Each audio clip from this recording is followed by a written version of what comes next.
ಸ್ನೇಹಿತರೆ, ಕನ್ನಡ ವರ್ಷ 2015-16 ಅತ್ಯಂತ ಶ್ರೇಷ್ಠವಾಗಿರ್ತಕ್ಕಂಥ ಸಾರಸ್ವತ ಕಾರ್ಯಕ್ರಮಕ್ಕೆ ಸ್ವಾಗತವನ್ನು ಕೋರ್ತಾ ಇದ್ದೇನೆ.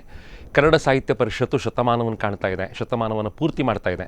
ಈ ಸಂದರ್ಭದಲ್ಲಿ ಕನ್ನಡ ಸಾಹಿತ್ಯ ಪರಿಷತ್ತಿನ ಜಿಲ್ಲಾ ಘಟಕಗಳು ಯಾವ ರೀತಿ ಕೆಲಸ ಮಾಡ್ತಾ ಇದೆ ಅಂತ ಹೇಳೋದನ್ನು ಜನರಿಗೆ ತಿಳಿಸುವಂಥ ಅತ್ಯಂತ ವಿನೀತವಾಗಿರ್ತಕ್ಕಂಥ ಪ್ರಯತ್ನ ಉಡುಪಿ ಜಿಲ್ಲೆಯಿಂದ ಸ್ಟಾರ್ಟ್ ಮಾಡ್ತಾ ಇದ್ದೇವೆ. ಯಾಕಂದರೆ ಸಾಹಿತ್ಯಕ ಪರಿಚಾರಿಕೆಯಲ್ಲಿ ಇವತ್ತು ಉಡುಪಿ ಜಿಲ್ಲೆ ಪ್ರಥಮ ಸ್ಥಾನವನ್ನು ಪಡ್ಕೊಂಡಿದೆ ಅಂತ ಹೇಳೋದನ್ನು ಅತ್ಯಂತ ವಿನೀತವಾಗಿ ಇವತ್ತು ಸಮಾಜ ಒಪ್ಕೊಳ್ತಾ ಇದೆ, ಮಾಧ್ಯಮಗಳು ಒಪ್ಕೊಳ್ತಾ ಇದೆ. ಸ್ನೇಹಿತರೆ, 3 ವರ್ಷಗಳ ಅವಧಿಯಲ್ಲಿ 1000ಕ್ಕಿಂತ ಹೆಚ್ಚು ಕಾರ್ಯಕ್ರಮವನ್ನು ಮಾಡಲಿಕ್ಕೆ ಉಡುಪಿ ಜಿಲ್ಲಾ ಕನ್ನಡ ಸಾಹಿತ್ಯ ಪರಿಷತ್ತಿಗೆ ಸಾಧ್ಯ ಆಗಿದೆ. ಸುಮಾರು 16 ಪುಸ್ತಕವನ್ನು ಪ್ರಕಾಶನ ಮಾಡಲಿಕ್ಕೆ ಸಾಧ್ಯ ಆಗಿದೆ. ಸಾವಿರಾರು ಸಹೃದಯನ್ನು ತಲುಪಲಿಕ್ಕೆ ಸಾಧ್ಯ ಆಗಿದೆ. ಅತಿ ಶ್ರೇಷ್ಠವಾಗಿರ್ತಕ್ಕಂಥ ತಾಲೂಕು ಸಮ್ಮೇಳನ, ಜಿಲ್ಲಾ ಸಮ್ಮೇಳನಗಳೆಲ್ಲ ಸಕ್ಸಸ್ಫುಲ್ ಆಗಿದೆ, ಯಶಸ್ವಿಯಾಗಿದೆ ಅಂತ ಹೇಳೋದನ್ನು ಸಮಾಜ ಒಪ್ಕೊಂಡಿದೆ, ಮಾಧ್ಯಮಗಳು ಒಪ್ಕೊಂಡಿವೆ. ಸ್ನೇಹಿತರೆ, ಅದಕ್ಕೆ ಸಾಕ್ಷೀಭೂತವಾಗಿ ಇವತ್ತು ಕನ್ನಡ ಸಾಹಿತ್ಯ ಪರಿಷತ್ತಿನ ಉಡುಪಿ ಜಿಲ್ಲಾ ಘಟಕದ ಅಧ್ಯಕ್ಷರಾಗಿರ್ತಕ್ಕಂತಹ ಸಾಹಿತಿಗಳು ಆಗಿರ್ತಕ್ಕಂಥ ಸಾಹಿತ್ಯ ಪರಿಚಾರಕರು ಆಗಿರ್ತಕ್ಕಂತಹ ನೀಲಾವರ ಸುರೇಂದ್ರ ಅಡಿಗರು ನಮ್ಮ ಜೊತೆಗಿದ್ದಾರೆ. ಸ್ನೇಹಿತರೆ, ಉಡುಪಿ ಜಿಲ್ಲೆಯ ಸಾಧನೆಗಳನ್ನು ತಮ್ಮ ಮುಂದೆ ತೆರೆದು ವಿಶೇಷ ಪ್ರಯತ್ನವನ್ನು ಮಾಡ್ತಾ ಇದ್ದಾರೆ. 1000ಕ್ಕೂ ಜಾಸ್ತಿ ಕಾರ್ಯಕ್ರಮವನ್ನು ಅನಾವರಣಗೊಳಿಸ್ತಾ ಇದ್ದಾರೆ. ನಾನು ಅವರನ್ನು ಅತ್ಯಂತ ಪ್ರೀತಿಯಿಂದ ಈ ಕಾರ್ಯಕ್ರಮಕ್ಕೆ ಸ್ವಾಗತ ಮಾಡ್ತಾ ಇದ್ದೀನಿ. ಗುರುಗಳೇ, ನಿಮ್ಮ ಜೊತೆ ಮಾತಾಡುವಂಥ ಭಾಗ್ಯ ಮತ್ತೆ ನಿಮಗೆ ಸಿಕ್ಕಿದೆ. ಸೊ 3 ವರ್ಷಗಳ ಅವಧಿಯನ್ನು ಮುಗಿಸಿದ್ದೀರಿ, ಅಧ್ಯಕ್ಷರಾಕೊಂಡು ಸಾವಿರಾರು ಕಾರ್ಯಕ್ರಮಗಳನ್ನು ಸಮಾಜಕ್ಕೆ ಕೊಟ್ಟಿದ್ದೀರಿ. ಕನ್ನಡ ಸಾಹಿತ್ಯ ಪರಿಷತ್ತು ಇವತ್ತು ಹೆಮ್ಮೆಯಿಂದ ಬೀಗ್ತಾ ಇದೆ. ಸೊ ವಿದ್ಯಾವಂತರ, ಬುದ್ಧಿವಂತರ ಜಿಲ್ಲೆ ಆಗಿರ್ತಕ್ಕಂಥ ಉಡುಪಿ ಜಿಲ್ಲೆನ ಇಷ್ಟೊಂದು ಕಾರ್ಯಕ್ರಮ ಮಾಡಲಿಕ್ಕೆ ನಿಮಗೆ ಸಾಧ್ಯ ಆಗಿದೆ. ಸಾಹಿತ್ಯದ ಒಲವು ನಿಮ್ಮಲ್ಲಿದ್ದ ಕಾರಣ ಇದನ್ನು ಮಾಡಲಿಕ್ಕೆ ಸಾಧ್ಯ ಆಗಿದೆ. ನಿಮ್ಮನ್ನು ಖಂಡಿತವಾಗಿ ನಾನು ಅಭಿನಂದನೆ ಮಾಡ್ತಾ ಇದ್ದೇನೆ ಗುರುಗಳೇ. ಹೆಜ್ಜೆ ಗುರುತು ಪುಸ್ತಕ ಅವರು ಪ್ರಕಾಶನ ಮಾಡಿದ್ದಾರೆ. 3 ವರ್ಷಗಳ ಅವಧಿಯ ಸಾವಿರಾರು ಕಾರ್ಯಕ್ರಮಗಳ ಇಣುಕು ನೋಟ ಚಿತ್ರಗಳ ಸಮೇತ ಈ ಬುಕ್ಕಲ್ಲಿದೆ. ಸ್ನೇಹಿತರೆ, ಇದು ಅತಿ ಶ್ರೇಷ್ಠವಾಗಿರ್ತಕ್ಕಂಥ ಪುಸ್ತಕ ಅಂತ ನಿಮಗೆ ನಾನು ನೆನಪು ಮಾಡ್ತಾ ಇದ್ದೀನಿ. ಪುಸ್ತಕ ಖಂಡಿತವಾಗಿ ಓದಿ, ಸಾಕ್ಷಿಗಳು ಸಿಗ್ತಾ ಹೋಗ್ತವೆ, ಪುರಾವೆಗಳು ಸಿಗ್ತಾ ಹೋಗ್ತವೆ. ಗುರುಗಳೇ, ಮತ್ತೆ ಕಾರ್ಯಕ್ರಮಕ್ಕೆ ಮಾತುಕತೆಗೆ ಸ್ವಾಗತ ಮಾಡ್ತೇನೆ. ಹೇಗೆ ಅನಿಸ್ತಾ ಇದೆ ಅಂತ 3 ವರ್ಷ ಪೂರ್ತಿ ಮಾಡಿದಿರಿ? ಒಂದು ರೀತಿಯ ತೃಪ್ತಿ ನನಗುಂಟಾಗಿದೆ. ನಾನು ಚುನಾವಣೆ ನಿಂತಾಗ ಏನೋ ಒಂದು ಸಂಕಲ್ಪ ಮಾಡ್ಕೊಂಡಿದ್ನಲ್ಲ, ಆ ಸಂಕಲ್ಪ ಒಂದು ಸ್ವಲ್ಪ ಈಡೇರಿದ ಬಗ್ಗೆ ಒಂದು ಸ್ವಲ್ಪ ತೃಪ್ತಿ ಇದೆ. ಆ ಸಂದರ್ಭದಲ್ಲಿ ನಾನು ಚುನಾವಣೆ ನಿಂತ ಸಂದರ್ಭದಲ್ಲಿ ನನ್ನ ಮುಖ್ಯವಾದ ಉದ್ದೇಶ ಏನಿತ್ತು ಅಂದರೆ, ಯುವಕರಲ್ಲಿ ಮತ್ತು ವಿದ್ಯಾರ್ಥಿಗಳಲ್ಲಿ ಕನ್ನಡದ ಮನಸ್ಸನ್ನು ಅರಳಿಸಬೇಕು ಮತ್ತು ಕೆಳ ಹಂತದಲ್ಲೇ ಕನ್ನಡದ ವಾತಾವರಣ ಮೂಡಿಸಬೇಕು. ಆ ನಿಟ್ಟಿನಲ್ಲಿ ಪ್ರಯತ್ನ ಮಾಡಿದಾಗ ಒಂದು ರೀತಿಯ ಕನ್ನಡದ ಜಾಗೃತಿಯನ್ನು ಎಲ್ಲ ಕಡೆ ಮೂಡಲಿಕ್ಕೆ ಸಾಧ್ಯತೆ ಆಗುತ್ತೆ ಅನ್ನುವಂಥ ಕನಸು ಕಂಡೆ. ಆ ಕನಸು ಸ್ವಲ್ಪ ಮಟ್ಟಿನ ಯಶಸ್ವಿಯಾಗಿದ್ದು ಕೂಡ ನನಗೆ ತೃಪ್ತಿ ತಂದಿದೆ ಅಂತ ಹೇಳಿ ತುಂಬ ಸಂತೋಷದಿಂದ ಹೇಳಕ್ಕೆ ಇಷ್ಟಪಡ್ತೀನಿ. ಇದು ಒಬ್ಬ ವ್ಯಕ್ತಿಯಿಂದ ಆಗಿರೋದಲ್ಲ, ನಾವು ಹೋಬಳಿಯಿಂದ ಹಿಡಿದು ತಾಲೂಕಿನಿಂದ ಹಿಡಿದು ಎಲ್ಲ ಘಟಕಗಳನ್ನು ಮಾಡಿದ್ದರಿಂದ ನಮ್ಮ ಈ ಕಾರ್ಯಪಡೆ ಅಲ್ಲಲ್ಲಲ್ಲಿ ಕನ್ನಡದ ಕೆಲಸಗಳನ್ನು ಇದು ನಿಷ್ಠೆಯಿಂದ, ಪ್ರಾಮಾಣಿಕತೆಯಿಂದ ಮತ್ತು ಬದ್ಧತೆಯಿಂದ ಮಾಡಿರೋದ್ರಿಂದ ಈ ಕೆಲಸ ಸಾಧ್ಯ ಆಯಿತು ಅಂತ ಹೇಳಲಿಕ್ಕೆ ನನಗೆ ಇಷ್ಟ. ಹೌದು, ನೀಲಾವರ ಸುರೇಂದ್ರ ಅಡಿಗ ಅಂತ ಹೇಳುವಂಥ ಒಬ್ಬ ಸಾಹಿತ್ಯ ಪರಿಚಾರಕ ಸ್ನೇಹಿತರೆ, ತನ್ನ 3 ವರ್ಷಗಳ ಅವಧಿಯ ಪ್ರತಿಯೊಂದು ದಿನವನ್ನು, ಪ್ರತಿಯೊಂದು ಕ್ಷಣವನ್ನು ಸಾಹಿತ್ಯಿಕವಾಗಿ ಯೋಚನೆಗಳನ್ನು ಮಾಡಿದ್ದಾರೆ. ಪರಿಷತ್ತನ್ನು ಬೆಳೆಸುವಂತಹ ಎಲ್ಲ ಕೆಲಸವನ್ನು ಮಾಡಿದ್ದಾರೆ. ಸ್ನೇಹಿತರೆ, ವಿದ್ವಾಂಸರ ಗೂಡಾಗಿರ್ತಕ್ಕಂಥ ಸಾಹಿತ್ಯ ಪರಿಷತ್ತನ್ನು ವಿದ್ಯಾರ್ಥಿಗಳ ತನಕ ಅವರು ತಗೊಂಡು ಹೋಗಿದ್ದಾರೆ. ಈ ರಥವನ್ನು ಜನಸಾಮಾನ್ಯರ ತನಕ ಮುನ್ನಡೆಸ್ಕೊಂಡು ಹೋಗಿದ್ದು ಸಾಧನೆ ಅಂತ ನಾನು ಭಾವಿಸ್ಕೊಳ್ತೇನೆ. ನಾನು ಮತ್ತೆ ಅವರನ್ನು ಅಭಿನಂದನೆ ಮಾಡ್ತಾ ಈ ಕಾರ್ಯಕ್ರಮವನ್ನು ಮುಂದುವರಿಸ್ಕೊಂಡು ಹೋಗ್ತೇನೆ. ಸರ್, ಈ ಸಲ ಬಹಳ ವಿಶೇಷವಾಗಿರ್ತಕ್ಕಂಥ ಕಾರ್ಯಕ್ರಮ, ನಿಮ್ಮ ಸೃಷ್ಟಿಯ ಕಾರ್ಯಕ್ರಮಗಳು ಅದು ಯಶಸ್ವಿ ಆಯಿತು ಅಂತ ಹೇಳಿ ಜನ ಒಪ್ಕೊಳ್ಳಿಕ್ಕೆ ಸ್ಟಾರ್ಟ್ ಮಾಡಿದ್ದಾರೆ. ವಿಶೇಷವಾಗಿ ಹಿರಿಯರೆಡೆಗೆ ಸಾಹಿತ್ಯದ ನಡೆ ಅಂತ ಹೇಳೋ ಕಾರ್ಯಕ್ರಮ ನಿಮ್ಮ ಕನಸಿನ ಕಾರ್ಯಕ್ರಮ. ಅದು ನೆನಪು ಮಾಡ್ಕೊಳ್ಳಿ, ಯಾರನ್ನೆಲ್ಲ ಭೇಟಿ ಮಾಡ್ಲಿಕ್ಕೆ ಹೋದ್ರಿ ಈ ಸಲ ಅಂತ. ಸರಿ, ಹಿರಿಯರೆಡೆಗೆ ನಮ್ಮ ನಡೆಗೆ ಕಾರ್ಯಕ್ರಮ ಅದು ಹುಟ್ಟಕ್ಲಿಕ್ಕೆ ಕಾರಣ ಏನಂತ ಹೇಳಿದರೆ, ನಿಮ್ಮ ಕಾರ್ಕಳದ ಪತ್ರಕರ್ತರು ಶೇಖರ್ ಅಜ್ಜಕಾರರವರು ಅವರು ಪತ್ರಕರ್ತ ದಿನಾಚರಣೆ ದಿವಸ ಪತ್ರಕರ್ತರ ಮನೆಗೆ ಹೋಗಿ ಸನ್ಮಾನವನ್ನು ಮಾಡ್ತಿದ್ರು. ಏಸನ್ ಹೆಬ್ಬಾರ್ ಮನೆಗೆ ಹೋದಾಗ ಪ್ರಾರಂಭ 2012ರಲ್ಲಿ ಪತ್ರಿಕಾ ದಿನ ಸಂದರ್ಭದಲ್ಲಿ ನನ್ನ ಕೈಯಲ್ಲಿ ಸನ್ಮಾನ ಮಾಡಿಸಿದ್ರು. ಆವಾಗ ನನಗನ್ನಿಸ್ತು, ಇದೇ ರೀತಿ ಕಾರ್ಯಕ್ರಮ ನಾವು ಹಿರಿಯರೆಡೆಗೆ ಸಾಹಿತ್ಯ ನಡೆಗೆ ಕಾರ್ಯಕ್ರಮವನ್ನು ಮಾಡಿದರೆ ಹೇಗೆ ಒಳ್ಳೆಯದಾಗತ್ತೆ ಅಂತ ಅನಿಸ್ತು. ಯಾಕಂದರೆ ಕನ್ನಡ ಸಾಹಿತ್ಯ ಪರಿಷತ್ತಿನ ಮುಖ್ಯವಾದ ಉದ್ದೇಶವೇ ನಾಡು, ನುಡಿ, ಸಂಸ್ಕೃತಿ, ಸಾಹಿತ್ಯ, ಜನಪದ ಇವುಗಳ ಸಂರಕ್ಷಣೆ ಮತ್ತು ಅಭಿವೃದ್ಧಿ ಹಿನ್ನೆಲೆಯಲ್ಲಿ ಕೆಲಸ ಮಾಡಬೇಕು. ನಮ್ಮ ಅದೆಷ್ಟೋ ಜನ ಈ ನಾಡಿನ ಹಿರಿಯರು ಸದ್ದು ಗದ್ದಲ ಇಲ್ಲದೆ ಎರೆಮೆರೆ ಕಾಯಿಯಾಗಿ ಕನ್ನಡದ ಕೆಲಸವನ್ನು ಮಾಡಿದ್ದಾರೆ. ಅದು ಸಾಹಿತಿಗಳೇ ಇರ್ಬೋದು, ಕೃಷಿಕರೇ ಇರ್ಬೋದು, ಆರೋಗ್ಯ ಇಲಾಖೆಯವರೇ ಇರ್ಬೋದು, ಅಥವಾ ಶಿಕ್ಷಕರೇ ಇರ್ಬೋದು. ಹೀಗೆ ತುಂಬ ಜನ ಇದ್ದಾರೆ. ಅಂಥವರನ್ನು ನಾವು ಗುರುತಿಸ್ಕೊಂಡ್ವಿ. ಸುಮಾರು ನನ್ನ ಗುರಿ 50 ಜನರನ್ನಾದರೂ ಹಿರಿಯರನ್ನು ಗುರುತಿಸಬೇಕು ಅಂತೇಳಿ. ಆದರೆ ತುಂಬ ಸಂತೋಷದಿಂದ ಹೇಳ್ತಿದ್ದೀನಿ, 60 ಜನನ ಗುರುತಿಸಿದ್ದೀವಿ. ಅದರಲ್ಲಿ 12ಕ್ಕೂ ಹೆಚ್ಚು ಜನ 100 ವರ್ಷಕ್ಕೆ ಸಮೀಪ ಇದ್ದವರು. ಅದರಲ್ಲಿ ಒಬ್ಬರು ರಾಮಣ್ಣ ಶೆಟ್ಟಿ ಅಂತ ಹೇಳಿ ಅವರು 100 ವರ್ಷ, ಅವರನ್ನು ನಾವು ಸನ್ಮಾನ ಮಾಡಿದ್ದೀವಿ. ಆಮೇಲೆ 99 ವರ್ಷದ ಬೀಡು ವೆಂಕಟರಮಣ ಅವರು ಶಿಕ್ಷಕರವರು, ಅವರನ್ನು ಕೂಡ ಸನ್ಮಾನ ಮಾಡಿದ್ವಿ. ರಾಮಚಂದ್ರ ಉಡುಪ ಅಂತ ಹೇಳಿ ಅವರು ಶಿಕ್ಷಣ ತಜ್ಞರು, 93 ವರ್ಷ ಅವರಿಗೆ. ಆಮೇಲೆ ಇಲ್ಲ ಫೋಟೋ ಇದೆ, ರವೀಂದ್ರ ನಾಯಕರು 95 ವರ್ಷ ಅವರನ್ನು ಸನ್ಮಾನ ಮಾಡಿದ್ವಿ. ಪದ್ಮಾವತಿ ಅಮ್ಮ ಅಂತ ಹೇಳಿ ನಿಮ್ಮ ಕಾರ್ಕಳದಲ್ಲಿ ಅವರು 96 ವರ್ಷದವರು, ಅವರನ್ನು ಸನ್ಮಾನ ಮಾಡಿದ್ವಿ.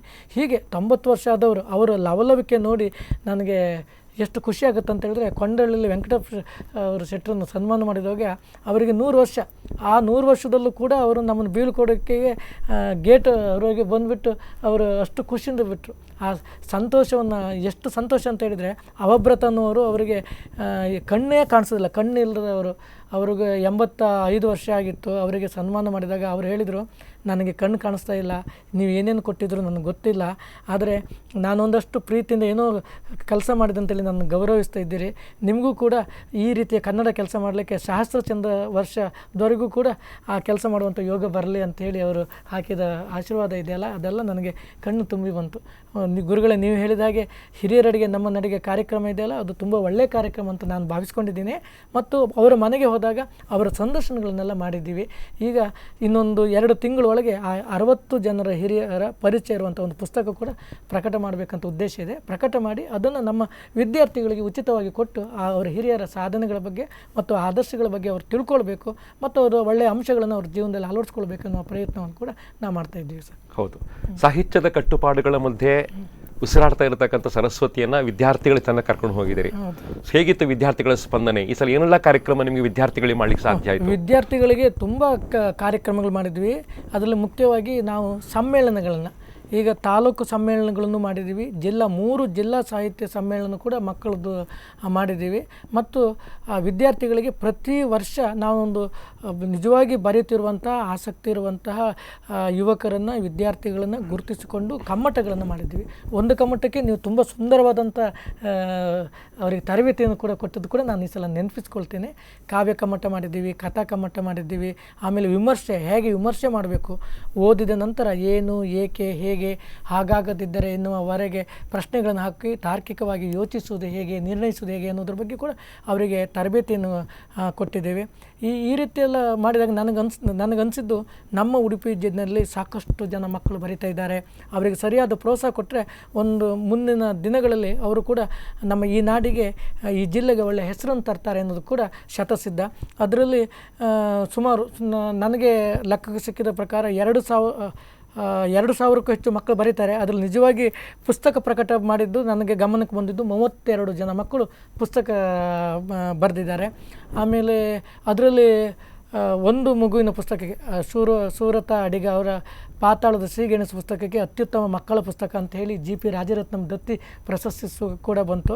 ಮತ್ತು ನಮ್ಮ ಸಾಹಿತ್ಯದ ಪರಿಷತ್ತು ಪ್ರೋತ್ಸಾಹಿಸಿದ 2 ಮಕ್ಕಳು ನಿರಂತರವಾಗಿ 2 ವರ್ಷ, ಒಬ್ಬಳು ಅಕ್ಷಯ ಹೆಗಡೆ ಮತ್ತು ಸೂರತ ಹೆಗಡೆ, ಇವರು 2013 ಮತ್ತು 2014ರಲ್ಲಿ ಅಖಿಲ ಕರ್ನಾಟಕ ಮಕ್ಕಳ ಸಾಹಿತ್ಯ ಸಮ್ಮೇಳನವನ್ನು ಆದಿಚುಂಚನಗಿರಿಯಲ್ಲಿ ನಡೆದಾಗ ಅದನ್ನು ಉದ್ಘಾಟನೆ ಮಾಡಿದರು. ಇದು ಕೂಡ ನಮಗೆ ಹೆಮ್ಮೆಯನ್ನು ತಂದಿದೆ ಅಂತ ಹೇಳ್ತೀನಿ. ಮತ್ತು 22 ಜನ ಮಕ್ಕಳ ಪುಸ್ತಕಗಳಿಗೆ ನಮ್ಮ ಹರಿಕೃಷ್ಣ ಪುನ್ನೂರವರು ಈ ಕಾಸರಗೋಡು ಸಹಿತ ವಿಭಾಜಿತ ದಕ್ಷಿಣ ಕನ್ನಡ ಜಿಲ್ಲೆ ಮಕ್ಕಳ ಸಾಹಿತ್ಯ ಸಂಗಮ ನಡೆಸುವಂಥ ಮಕ್ಕಳ ಧ್ವನಿ ಕಾರ್ಯಕ್ರಮದಲ್ಲಿ ಅವರಿಗೆ 1,000 ರೂಪಾಯಿ ಗೌರವಧನ ಕೊಟ್ಟು ಅವರನ್ನು ಗೌರವಿಸಿದ್ದಾರೆ. ಈ ವರ್ಷ 7 ಜನ ಮಕ್ಕಳಿಗೆ ಅವರು 3,000 ರೂಪಾಯಿ ಗೌರವಧನ ಕೊಟ್ಟು ಗೌರವಿಸಿದ್ದಾರೆ. ಇದೆಲ್ಲ ನೋಡಿದಾಗ ನನಗೆ ತುಂಬ ಸಂತೋಷ ಮತ್ತು ಹೆಮ್ಮೆ ಕೂಡ ಆಗ್ತದೆ. ಅಂದರೆ ನಮ್ಮ ಮಕ್ಕಳಿಗೆ ಒಂದು ಸ್ವಲ್ಪ ಮಾರ್ಗದರ್ಶನ ಮಾಡಿ ಬೆನ್ನು ತಟ್ಟಿ ಪ್ರೋತ್ಸಾಹಿಸಿದರೆ ಅವರು ಚೆನ್ನಾಗಿ ಬೆಳೀತಾರೆ ಅನ್ನೋದಕ್ಕೂ ಕೂಡ ಉದಾಹರಣೆ ಇದೆ. ಆಮೇಲೆ ಕೋಟದಲ್ಲಿ ನಾವು ಪ್ರತಿ ತಿಂಗಳು 2ನೇ ಶನಿವಾರ ಅಲ್ಲಿನ ತಾಲೂಕು ಅಧ್ಯಕ್ಷರಾದಂಥ ಉಪೇಂದ್ರ ಸ್ವಾಮೀಜಿಯವರ ನೇತೃತ್ವದಲ್ಲಿ ನಾವೆಲ್ಲ ಸೇರಿ ಅಲ್ಲಿ ಮಕ್ಕಳ ಸಾಹಿತ್ಯ ವೇದಿಕೆ ಶಿವರಾಮ್ ಕಾರಂತರ ಒಂದು ಸಹಕಾರ ತೆಗೆದುಕೊಂಡ್ಬಿಟ್ಟು ಒಂದು ಪ್ರತಿ ತಿಂಗಳು ಒಂದು 50ಕ್ಕೂ ಹೆಚ್ಚು ಮಕ್ಕಳು ಬರ್ತಾರೆ, ಅವರಿಗೆ ಮಾರ್ಗದರ್ಶನ ಮಾಡ್ತೀವಿ. ಅದರಲ್ಲಿ 2 ಪುಸ್ತಕಗಳು ಕೂಡ ಹೊರಗಡೆ ಬಂದಿದೆ. ಸುಮಾರು ತುಂಬ ಮಕ್ಕಳು ಬೇರೆ ಬೇರೆ ಕಡೆಯಲ್ಲಿ ಭಾಗವಹಿಸಿ ಸಾಕಷ್ಟು ಹೆಸರನ್ನು ತಂದಿದ್ದಾರೆ. ಮತ್ತು ಆ ಮಕ್ಕಳು ಬರೆದಂಥ ಕವನಗಳನ್ನೆಲ್ಲ ಆಯ್ಕೊಂಡ್ಬಿಟ್ಟು ನಾವು ಈ ಸಲ ಯುವದನಿ ಅಂತ ಹೇಳಿ ಒಂದು ಪುಸ್ತಕ ತಂದಿದ್ದೇವೆ. ಇದರೊಳಗೆ 50 ಜನ ಈ ಉಡುಪಿ ಜಿಲ್ಲೆಯ ವಿದ್ಯಾರ್ಥಿಗಳು ಬರೆದಂಥ ಬಹು ಸುಂದರವಾದಂಥ ಕವನಗಳಿದೆ. ನನಗೆ ಎಷ್ಟು ಖುಷಿ ಆಗುತ್ತೆ ಅಂತ ಹೇಳಿದರೆ, ನಮ್ಮನ್ನು ಮೀರಿಸುವಂತಹ ಮಕ್ಕಳು ನಮ್ಮ ಉಡುಪಿ ಜಿಲ್ಲೆಯಲ್ಲಿ ಇದ್ದಾರೆ ಅನ್ನೋದು ಹೇಳೋಕ್ಕೆ ನನಗೆ ತುಂಬ ಸಂತೋಷ ಆಗ್ತದೆ. ಅದನ್ನು ದಾಖಲೆ ಮಾಡಿದ್ದೀವಿ. ಸುಮಾರು 250ಕ್ಕೂ ಹೆಚ್ಚು ಕವನಗಳು ಇತ್ತು ಮಕ್ಕಳದ್ದು. ನಾವು ಅದರಲ್ಲಿ 50 ಸಾಂಕೇತಿಕವಾಗಿ 50 ಜನರದ್ದು ಮಾತ್ರ ಪ್ರಕಟಿಸಿದ್ದೇವೆ. ಇದು ಯುವ ಧ್ವನಿ ಅಂತ ಹೇಳಿ ಇದನ್ನು ನಾವು ಪ್ರಕಟ ಮಾಡಿದ್ದೀವಿ. ಹೌದು, ತುಂಬ ಸಂತೋಷವಾಗಿ ಹೇಳ್ತಾ ಇದ್ದೀರಿ ಸರ್. ಒಟ್ಟಿಗೆ 16 ಪುಸ್ತಕವನ್ನು ಈ ಸಲ ಪ್ರಕಾಶನ ಮಾಡ್ಲಿಕ್ಕೆ ಸಾಧ್ಯ ಆಯಿತು. ಉಡುಪಿ ಜಿಲ್ಲಾ ಕನ್ನಡ ಸಾಹಿತ್ಯ ಪರಿಷತ್ತು ಸಾಕಷ್ಟು ಅನುದಾನ ತಗೊಂಡು ಪುಸ್ತಕ ಪ್ರಕಾಶನ ಮಾಡೋ ಕೆಲಸ ಹಚ್ಚಿದ್ರಿ ಸರ್. ಯಾವುದೆಲ್ಲ ಪುಸ್ತಕ ಈ ಸಲ ಹೊರಗೆ ಬಂತು? ಬಹಳ ಪ್ರಮುಖವಾದನ್ನು ಹೇಳಿ ಸರ್. ಸರ್, ಈಗ ನಾವು 2 ರೀತಿಯ ಪುಸ್ತಕಗಳು, ಒಂದು ಸಾಹಿತ್ಯ ಸಮ್ಮೇಳನ ಸಂದರ್ಭದಲ್ಲಿ ನಾವು ದಾನಿಗಳ ಹಣ ಸಹಕಾರ ಮಾಡಿದಾಗ ಮತ್ತು ಕರ್ನಾಟಕ ಬ್ಯಾಂಕ್ ಕೂಡ ನಮಗೆ ಸಹಕಾರ ಕೊಡ್ತು. ಅದರಲ್ಲಿ ಮುಖ್ಯವಾಗಿ ಉದ್ದೇಶ KM ಉಡುಪುರ ಮನೆಗೆ ನಾವು ಹಿರಿಯರಡೆಗೆ ನಮ್ಮ ನಡೆಗೆ ಹೋಗಿದ್ದೀವಿ. KM ಉಡುಪುರ ಈ ನಾಡಿನ ಗ್ರಾಮಾಭಿವೃದ್ಧಿಯ ಕನಸುಗಾರ. ಅವರೇನು ಹೇಳಿದರು, ಈ ನೆಲದ ಸಾಧಕರ ಕುರಿತು ಆ ಬಗ್ಗೆ ಪುಸ್ತಕ ಬರೆದು ಅದು ವಿದ್ಯಾರ್ಥಿಗಳಿಗೆ ಓದಲಿಕ್ಕೆ ಆಸಕ್ತಿಯನ್ನು ಉಂಟು ಮಾಡೋದು ಒಳ್ಳೆಯದಂತ ಹೇಳಿದರು. ಅದು ನಮಗೆ ನಮ್ಮ ಉಪೇಂದ್ರ ಸ್ವಾಮೀಜಿ, ನಾವೊಂದು ಚಿಂತಕರ ಬಳಗ ನಾವು ಯೋಚಿಸಿ ಅನುಕೂಲ ಆಯಿತು. ನಾವು ಆ ನಿಟ್ಟಿನಲ್ಲಿ 16 ಜನ ಪುಸ್ತಕವನ್ನು ಪ್ರಕಟ ಮಾಡಿಸಿದ್ದೀವಿ. ಇದು ನಮ್ಮ ವಿದ್ಯಾರ್ಥಿಗಳ ದೃಷ್ಟಿಯಲ್ಲಿಟ್ಟುಕೊಂಡೇ ಪ್ರಕಟಿಸಿದಂಥ ಪುಸ್ತಕಗಳು. ಈ 16 ಪುಸ್ತಕಗಳನ್ನು ನಮ್ಮ ಮೊದಲ ಬಾರಿಗೆ ನಾವು ಪ್ರೌಢಶಾಲೆಗೆ ಉಚಿತವಾಗಿ ಕೊಟ್ಟಿದ್ವಿ. ಆನಂತರ ನಾವು ಪ್ರಾಥಮಿಕ ಶಾಲೆಗೆ ಕೊಡುವವರಿದ್ದೀವಿ. ಈಗಾಗಲೇ ಹೆಚ್ಚಿನ ಪ್ರೌಢಶಾಲೆಗಳು ಇದು ತಲುಪಿಯಾಗಿದೆ. ಇದರ ಮುಖ್ಯವಾದ ಉದ್ದೇಶ ನಮ್ಮ ಈ ನೆಲದ ಹಿರಿಯರ ಬಗ್ಗೆ ಮಕ್ಕಳು ಓದಿ ತಿಳ್ಕೊಳ್ಬೇಕು ಮತ್ತು ಅವರ ಒಳ್ಳೆಯ ಅಂಶಗಳನ್ನು ಆದರ್ಶಗಳ ಜೀವನ ಅಳವಡಿಸ್ಕೊಳ್ಬೇಕು. ಇದರಲ್ಲಿ ಮುಖ್ಯವಾಗಿ ಹಾರಾಡಿ ರಾಮಗಾಣಿಗ ರಂಗಸ್ಥಳದ ರಾಜ ಅಂತ ಹೇಳಿ ಈ ಪುಸ್ತಕವನ್ನು H. ಶ್ರೀಧರಹಂದೆಯವರು ಬರೆದಿದ್ದಾರೆ. ಇನ್ನು ಹೊಸಗನ್ನಡದ ಮುಂಗೋಳಿ ನಂದಳಿಕೆ ಲಕ್ಷ್ಮೀನಾರಾಯಣಪ್ಪ, ಇದನ್ನು ಪ್ರೊಫೆಸರ್ ಚಿತ್ರಪಾಡಿ ಉಪೇಂದ್ರ ಸ್ವಾಮೀಜಿಯವರು ಬರೆದಿದ್ದಾರೆ. ನವೋದಯದ ಶ್ರೇಷ್ಠ ಸಾಹಿತಿ ಸಾಂತ್ಯಾರು ವೆಂಕಟರಾಜ ಅಂತೇಳಿ ಡಾಕ್ಟರ್ B. ಜನಾರ್ದನ ಭಟ್ರವರು ಈ ಪುಸ್ತಕವನ್ನು ಬರೆದಿದ್ದಾರೆ. ಅಪೂರ್ವ ಸಾಧಕಿ ಸರಸ್ವತಿಬಾಯಿ ರಾಜವಾಡೆ ಇಂದಿರಾ ಹಾಲಂಬಿಯವರು ಬರೆದಿದ್ದಾರೆ. ಬಹುಮುಖ ಪ್ರತಿಭೆಯ ಡಾಕ್ಟರ್ ಸುಶೀಲಾ ಪದ್ಮನಾಭ ಉಪಾಧ್ಯಾಯ ಪ್ರೊಫೆಸರ್ ಚಿತ್ರಪಾಡಿ ಉಪೇಂದ್ರ ಸ್ವಾಮೀಜಿಯವರು ಬರೆದಂಥ ಪುಸ್ತಕ ಇದು. ಆಮೇಲೆ ಕಲ್ಲರಳಿದ ಹೂವು BH ಶ್ರೀಧರ್ ಅವರ ಬಗ್ಗೆ ರಮೇಶ್ ವೈದ್ಯ ಉಪ್ಪಂದ ಅವರು ಬರೆದಿದ್ದಾರೆ. ಸಾಹಿತ್ಯ ಲೋಕದ ಕೋಲ್ಮಿಂಚು ಗುಣ್ಮಿ ಚಂದ್ರಶೇಖರ ಐತಾಳ ರಾಮದೇವ ಐತಾಳರು ಬರೆದಿದ್ದಾರೆ. ಆದರ್ಶ ಮುಖ್ಯೋಪಾಧ್ಯಾಯ ರೋಕಿ ಫೆರ್ನಾಂಡಿಸ್ ಬಗ್ಗೆ ಡಾಕ್ಟರ್ ಶ್ರೀಕಾಂತ ಸಿದ್ದಾಪುರ ಅವರು ಬರೆದಿದ್ದಾರೆ. ಪಾಂಡೇಶ್ವರ ಗಣಪತಿ ರಾಯರು ಸಾಹಿತಿ ಪತ್ರಕರ್ತರು ಪ್ರೊಫೆಸರ್ ಅನಿಲ್ ಕುಮಾರ್ ಅವರು ಬರೆದಿದ್ದಾರೆ. ಮಾನವ ಜನಾಂಗದ ಹಿತಚಿಂತಕ ತೋನ್ಸೆ ಅನಂತಪಯ್ಯವರು ಲೇಖಕರು ಶ್ರೀಲೋಲ ಬೆಂಗಳೂರವರು ಬರೆದಿದ್ದಾರೆ. ಕನ್ನಡ ಕುಟೀರದ ಕವಿ ಕುರಾಡಿ ಸೀತಾರಾಮಡಿಗ, ಇದನ್ನು ಬರೆದವರು V. ರಂಗಪ್ಪಯ್ಯ ಹೊಳ್ಳರು.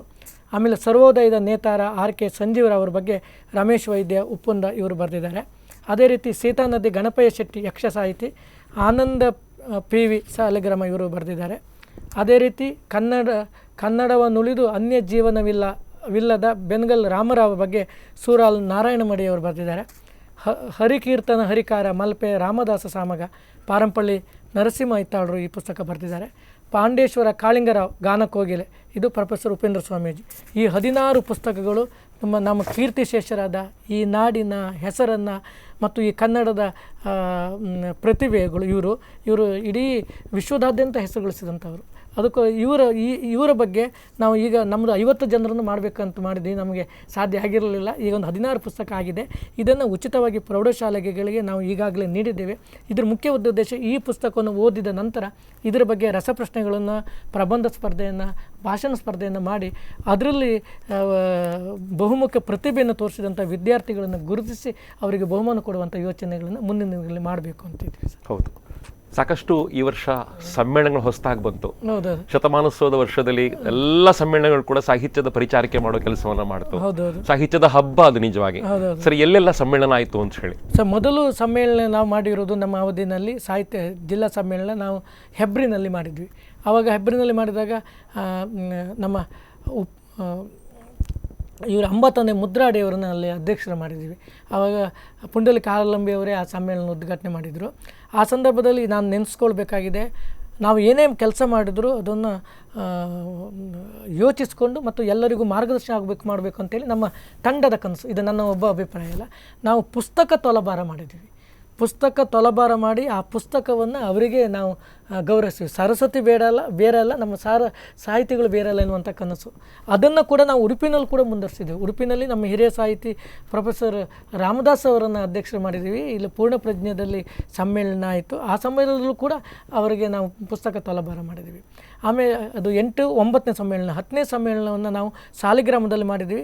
ಆ ಸಂದರ್ಭದಲ್ಲಿ ನಾವು ಯೋಚನೆ ಮಾಡ್ಕೊಂಡಿದ್ವಿ, ಪ್ರತಿ ಸಲ ಸಾಹಿತಿಗಳನ್ನೇ ಸಮ್ಮೇಳನ ಅಧ್ಯಕ್ಷರು ಮಾಡ್ತಿದ್ವಿ, ಈ ಸಲ ಒಬ್ಬ ಸಂಘಟಕರನ್ನು ಮಾಡಬೇಕು ಅಂತೇಳಿ. ಅದಕ್ಕೂ ಎಷ್ಟೋ ಜನರು ಅದಕ್ಕೆ ಟೀಕೆ ಮಾಡಿದ್ರು, ಏನು ನೀವು ಸಾಹಿತಿಗಳ ಸಮ್ಮೇಳನದಲ್ಲಿ ಒಬ್ಬ ಸಾಹಿತಿಗಳಿಗೆ ತೊಂದರೆ ಆಯಿತು, ಒಬ್ಬರು ಸಾಹಿತಿಗಳು ಮಾಡ್ಬೋದಿತ್ತು ಅಂತೇಳಿ. ಇಲ್ಲ, ನಾವು ಅದಕ್ಕೆ ಹಾಲಂಬೀರು ಒಪ್ಕೊಳ್ತಾರೋ ಇಲ್ಲೋ ಅಂತ ಇತ್ತು. ಆದರೂ ನೀವು ನುಡಿ ಹಬ್ಬ ಸರ್, ನೀವು ಬರಬೇಕು ಅಂತ ಹೇಳಿ ಒಪ್ಪಿಸಿ ಆಮೇಲೆ ಅವರಿಗೆ ಸಮ್ಮೇಳನ ಅಂತ ಗೊತ್ತಾಯಿತು. ಅವ್ರು ಹೇಳಿದರು ಒಂದು ಕಡೆ, ಇದು ಸಾಹಿತ್ಯ ಸಮ್ಮೇಳನ ಅಂತಾದರೂ ನಾನು ಒಪ್ಕೊಳ್ತಾ ಇರಲಿಲ್ಲ ಅಂತ ಹೇಳಿದರು. ಆದರೂ ಅವ್ರನ್ನ ಒಪ್ಪಿಸಿ ಮಾಡಿದ್ವಿ. ಆದರೆ ಅವರನ್ನು ಮಾಡಿದ್ದು ನಮಗೆ ಎಲ್ಲರೂ ಕೂಡ ಖುಷಿಪಟ್ಟರು. ಒಬ್ಬ ಸಾಹಿತ್ಯದ ಪರಿಚಾಲಕ ಅವರು, ಆಮೇಲೆ ಸಾಮಾಜಿಕ ನ್ಯಾಯ, ಪ್ರತಿಭಾ ನ್ಯಾಯವನ್ನು ಅವರು ತಂದವರು, ಇಡೀ ನಮ್ಮ ಎಲ್ಲರೂ ಮೆಚ್ಚಿಕೊಳ್ಳುವ ಹಾಗೆ ನಮ್ಮ ಇಡೀ ಸಾಹಿತ್ಯ ಪರಿಷತ್ನ ಚೆನ್ನಾಗಿ ನಡ್ಕೊಂಡು ಹೋದವರು. ಅವರನ್ನು ನಾವು ಸಾಹಿತ್ಯ 10ನೇ ಸಾಹಿತ್ಯ ಸಮ್ಮೇಳನ ಅಧ್ಯಕ್ಷತೆಯನ್ನು ಸಾಲಿಗ್ರಾಮದಲ್ಲಿ ಮಾಡಿದ್ದೀವಿ. ಎಷ್ಟು ಚೆನ್ನಾಗಿ ಅವರು ಮಾತಾಡಿದ್ದಾರೆ ಅಂತೇಳಿದರೆ, ನಿನ್ನೆ ದಿವಸ ಪ್ರಜಾವಾಣಿಯಲ್ಲಿ ಕೂಡ ಅವರು ಅದೇ ಮಾತನ್ನು, ಅಲ್ಲಿ ಸಾಲಿಗ್ರಾಮದಲ್ಲಿ ಹೇಳಿದ ಮಾತನ್ನು ಕೂಡ ಅವರಲ್ಲಿ ಉಲ್ಲೇಖ ಮಾಡಿದರು. ಅವರು ಏನಂತ ಹೇಳಿದರೆ, ಪಲ್ಲಕ್ಕಿಯನ್ನು ಹೊರುವವರನ್ನು ನಾನು ಪಲ್ಲಕ್ಕಿ ಮೇಲೆ ಕೂರಿಸಿದ್ದೇನೆ, ಪಲ್ಲಕ್ಕಿ ಹೊರುವವರನ್ನು ಪಲ್ಲಕ್ಕಿ ಹೊರಿಸುವಂಥ ಮಾಡಿದ್ದೇನೆ ಅನ್ನುವಂಥ ಒಂದು ಎಷ್ಟು ಸುಂದರವಾದಂಥ ಮಾತನ್ನು ಅವರು ಹೇಳಿದ್ದಾರೆ. ಅವ್ರದ್ದು ಮಾಡಿದ್ದೀವಿ. ಆ ನಂತರ ಶತಮಾನೋತ್ಸವದ ಕಾರ್ಯಕ್ರಮ ಸಮ್ಮೇಳನ ರೀತಿಯಲ್ಲೇ ಆಯಿತು. ಇದು ನುಡಿ ಹಬ್ಬ, ನಾವು ವರ್ಷಾಚರಣೆ ಮತ್ತು ಶತಮಾನೋತ್ಸವ ಕಾರ್ಯಕ್ರಮ, ಅದು ನನ್ನ ಅಧ್ಯಕ್ಷತೆಯಲ್ಲೇ 2 ದಿವಸಗಳ ಕಾಲ ನಾಗೂರು ಸಂದೀಪನ ಶಾಲೆ ನಡೀತು. ಆ ಸಂದರ್ಭದಲ್ಲೂ ಕೂಡ ನಾನು ಒಂದು ಟೀಕೆಯನ್ನು ಎದುರಿಸಬೇಕಾದಂಥ ಸಂದರ್ಭ ಬಂತು. ಇಂಗ್ಲೀಷ್ ಶಾಲೆಗಳಲ್ಲಿ ಅಡಿಗರೆ ನೀವು ಹೋಗಿ ಕನ್ನಡದ ಕೆಲಸ ಮಾಡ್ತಾ ಇದ್ದೀರಿ ಅನ್ನುವಂಥದ್ದು.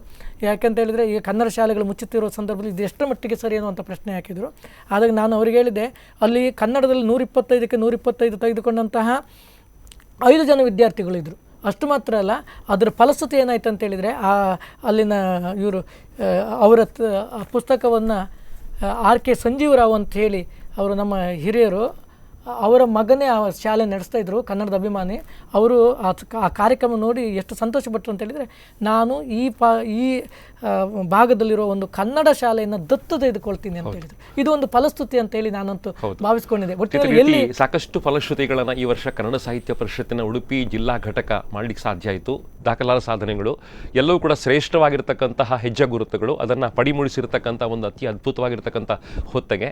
ಇದರ ಜೊತೆಗೆ ಇವತ್ತು ಇನ್ನಷ್ಟು ಮಾತುಕತೆ ಬಾಕಿ ಇದೆ ಸ್ನೇಹಿತರೆ. ಒಂದು ಚರಣ ಮಾತ್ರ ಮುಗಿಸ್ತಾ ಇದ್ದೇವೆ. ನೀಲಾವರ ಸುರೇಂದ್ರ ಅಡಿಗರು ಮಾತಾಡ್ತಾ ಇದ್ದಾರೆ. ಒಂದು ವಿರಾಮ ತಗೋತೇವೆ. ವಿರಾಮದ ನಂತರ ಸಾಹಿತ್ಯದ ಕಾರ್ಯಕ್ರಮ ಮುಂದುವರಿಯುತ್ತದೆ.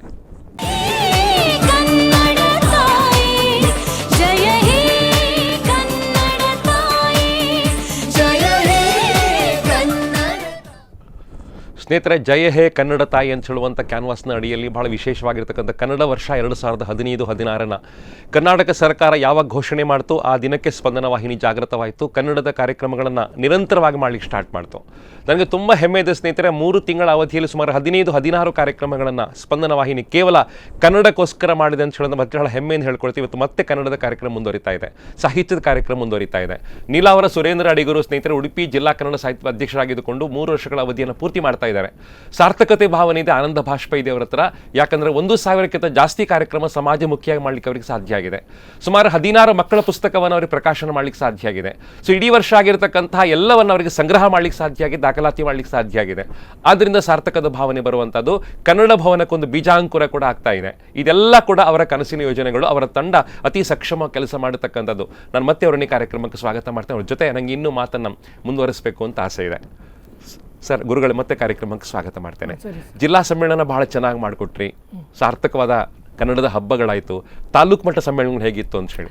ಅಯ್ಯೋ, ತಾಲೂಕು ಮಟ್ಟದ ಸಮ್ಮೇಳನಗಳು ಕೂಡ ತುಂಬ ಚೆನ್ನಾಗಿಯೇ ಆಗಿದೆ.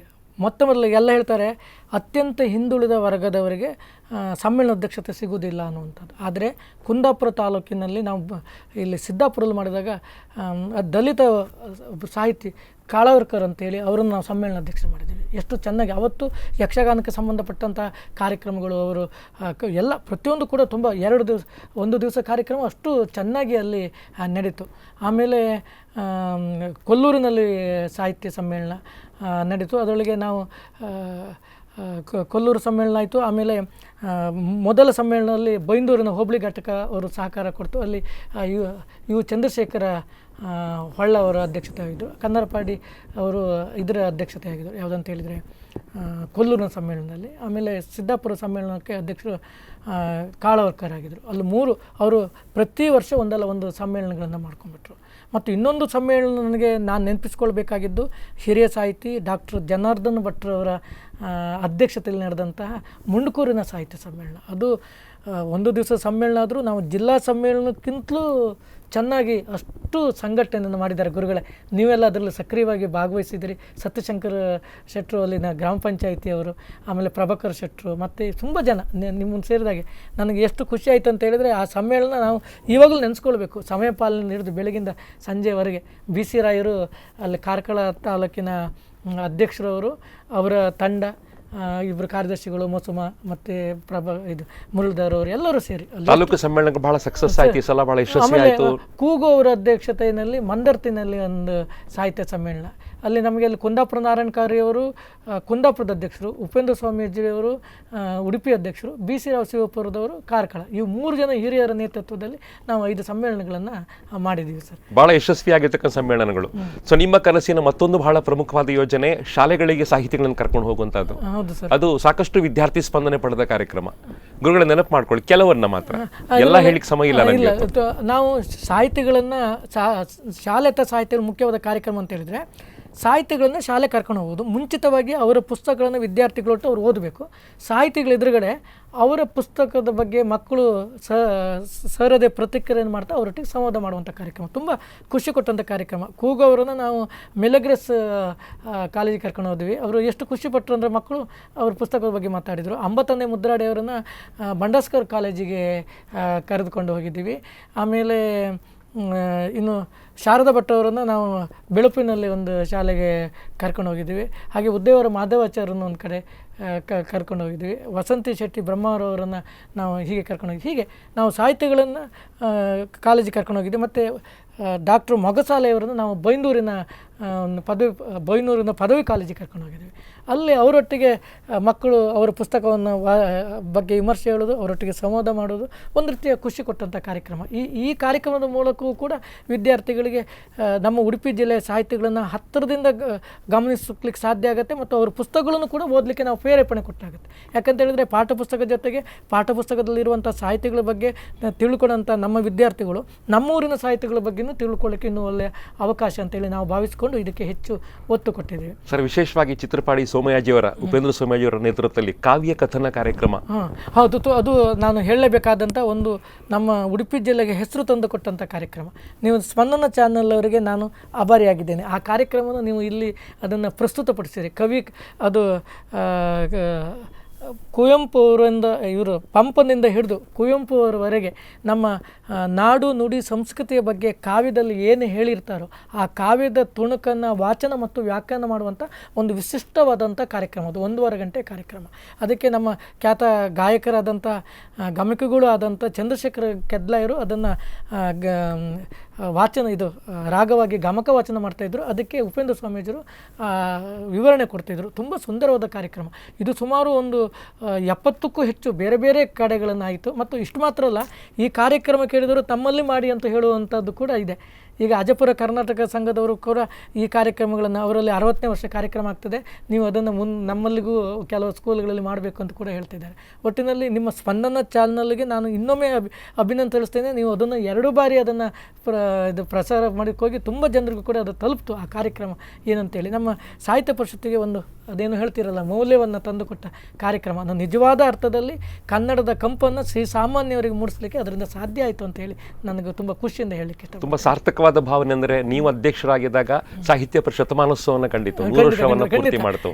ಏನು ಆ ವರ್ಷದ ಕಾರ್ಯಕ್ರಮ ಇತ್ತು ಅಂತ ಹೇಳಿ, ಶತಮಾನ ನೆನಪಿಸುವಂಥ ಕಾರ್ಯಕ್ರಮ ಅಲ್ಲ? ಅದೇ ಶತಮಾನೋತ್ಸವಕ್ಕೆ ಅದು ನನಗೆ. ಆದರೆ ಒಂದು ದುಃಖದ ಸಂಗತಿ ಇತ್ತು, ಕಚೇರಿ ಇಲ್ಲದೆ ನನ್ನ ಮನೆಯೇ ಕಚೇರಿ ಆಗಿದ್ದು. ಆವಾಗ ನನಗೆ ನನ್ನ ಮನೆಯೇ ಸಾಹಿತ್ಯ ಪರಿಷತ್ನ ಕಾರ್ಯಕ್ರಮ ಆಯಿತು. ಮತ್ತು ಈ ಸಂದರ್ಭದಲ್ಲಿ ನಮ್ಮ ರಾಜ್ಯದಾದ್ಯಂತ ಬೇರೆ ಬೇರೆ ಕಾರ್ಯಕ್ರಮಗಳನ್ನು ಮಾಡಿದರು. ಈಗ ಕರಾವಳಿ ಸಮಾವೇಶವನ್ನು ಮಾಡಿದರು, ಮಹಿಳಾ ಸಾಹಿತ್ಯ ಸಮಾವೇಶವನ್ನು ಮಾಡಿದರು, ಧಾರವಾಡದಲ್ಲಿ ಅದರ ಉದ್ಘಾಟನೆ ಆಯಿತು, ವಚನ ಸಾಹಿತ್ಯ ಸಮಾವೇಶ ಆಯಿತು, ಮೊನ್ನೆ ದಿವಸ ಇಲ್ಲಿ ಅದರ ಸಮಾರೋಪ ಸಮಾರಂಭವನ್ನು ಮೈಸೂರಿನ ಮಾಡಿದರು, 2 ದಿವಸ ಇಲ್ಲಿ ಬೇರೆ ಬೇರೆ ವಿಷಯಗಳನ್ನು ಇಟ್ಟು ಒಂದಷ್ಟು ಚರ್ಚೆಗಳು ನಡೆದು ಇದರ ಫಲಶ್ರುತಿ ಕೂಡ ಬೆಳೆಯುವಂಥ ನಮಗೂ ಕೂಡ ಅದು ಅನುಕೂಲ ಆಯಿತು.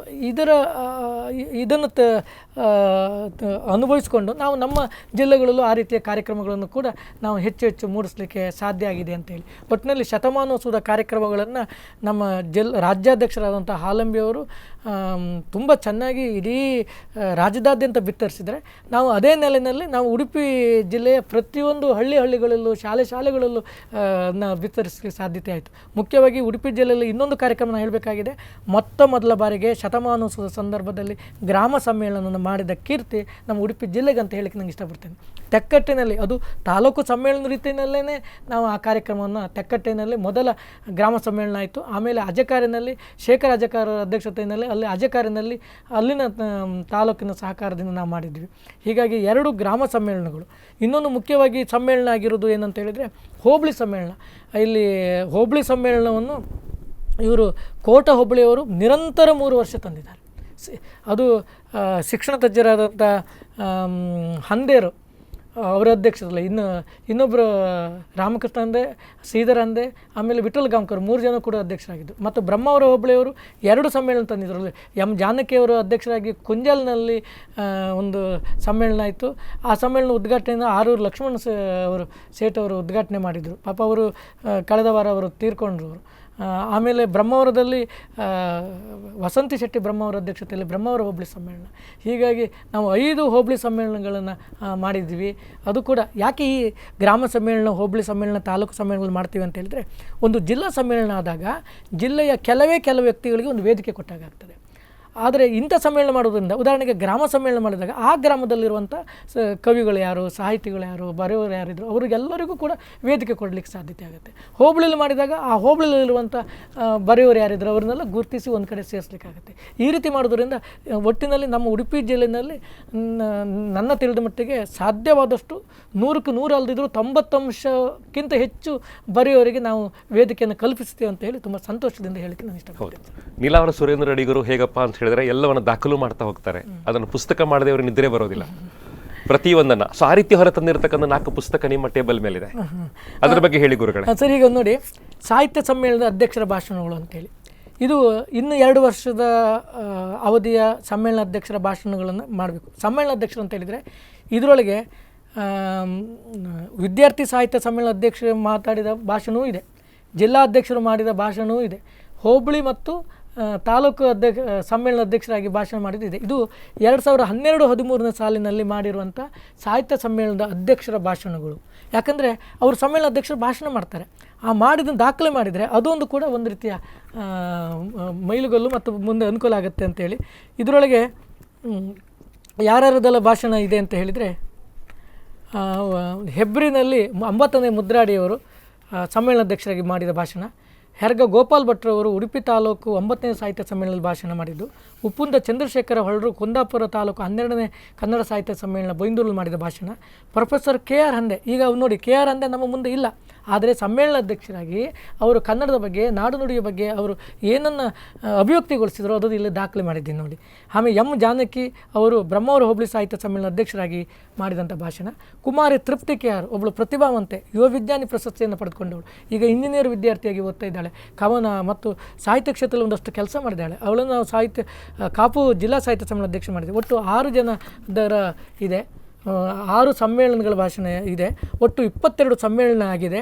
ಇನ್ನು 22ರಲ್ಲಿ 6 ಹೋದರೆ ಸುಮಾರು 16 ಸಮ್ಮೇಳನಾಧ್ಯಕ್ಷರ ಭಾಷಣಗಳು ಅದು ಮುಂದಿನ ಸಂದರ್ಭದಲ್ಲಿ ತಗೊಳ್ತೀವಿ. ಯಾವುದೇ ಅಂತ ಹೇಳಿದರೆ ಒಂದು ಮಾತು ಸಾಯ್ತದೆ, ಅದು ಬರವಣಿಗೆ ಮಾಡಿದಾಗ ಅದಕ್ಕೆ ಜೀವ ಬರ್ತದೆ ಅನ್ನುವಂಥ ನಂಬಿಕೊಂಡವನು ನಾನು.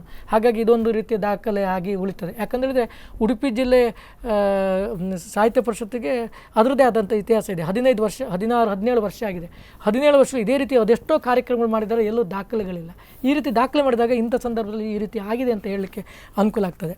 ನೋಡಿ, ಇನ್ನೊಂದು ಪುಸ್ತಕ ಇದೆ, ಅದು ಅದೇ ಸಂದರ್ಭದಲ್ಲಿ 2012-13 ಮೊದಲನೇ ವರ್ಷದಲ್ಲಿ ಸಮ್ಮೇಳನಗಳಲ್ಲಿ ಪ್ರಬಂಧ ಮಂಡಿಸಿರ್ತಾರೆ. ಆ ಮಂಡಿಸಿದ ಪ್ರಬಂಧಗಳನ್ನು ಸೇರಿಸಿ ಮತ್ತು ಅಲ್ಲಿ ವಾಚಿಸಿದ ಕವನಗಳನ್ನು ಸೇರಿಸಿ ನಾವು ಈ ಪುಸ್ತಕ ತಂದಿದ್ದೀವಿ. ಹಾಗಾಗಿ ಯಾವ್ಯಾವ ವಿಷಯದ ಬಗ್ಗೆ ಯಾರ್ಯಾರು ವಿಷಯನ ಮಂಡಿಸಿದ್ದಾರೆ, ಅದು ಏನಿದೆ ಅನ್ನೋದ್ರ ಬಗ್ಗೆ ಇದ್ರ ಬಗ್ಗೆ ತಿಳ್ಕೊಳ್ಳೋಕ್ಕೆ ಅನುಕೂಲ ಆಗ್ತದೆ. ಇದರಲ್ಲಿ ತುಂಬ ವಿಷಯಗಳಿದೆ ನೋಡಿ.